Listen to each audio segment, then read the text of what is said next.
Hi, I'm John Napolitano, CEO of U.S. Wealth Management. As one old enough to have grandchildren but without any on the horizon, I find it really easy to talk about how to spend a grandparent's money on behalf of their grandchildren.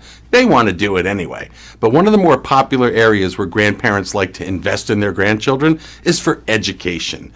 Now, education, of course, it's very expensive, but there's a few things you need to know about helping fund a child's education. The first amount is, why would you do it? Well, many do it for tax reduction. You can give away $14,000 per year, and you can also give away up to $5.43 million because that's now the current federal tax exemption for 2015. It's $1 million in my home state of Massachusetts. You ought to check with your tax professional to make sure that you don't go over any limits in your state.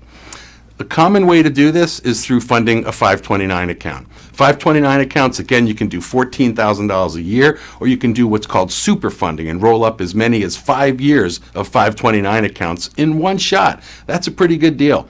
Now that means $70,000, but be careful. If you go over the $14,000, let's just say you go to $25,000, that automatically gets spread over 5 years. So in that case, you'd probably be better doing $14,000 now and another $11,000 next January, so you don't use up your 5-year roll. Another thing to consider is paying tuition bills directly don't count towards the annual gift limits. So if you can wait until they're close to college, you might want to just write checks directly to the university. Now be careful, room, board, don't count. Only tuition is what counts for the purposes of that exemption.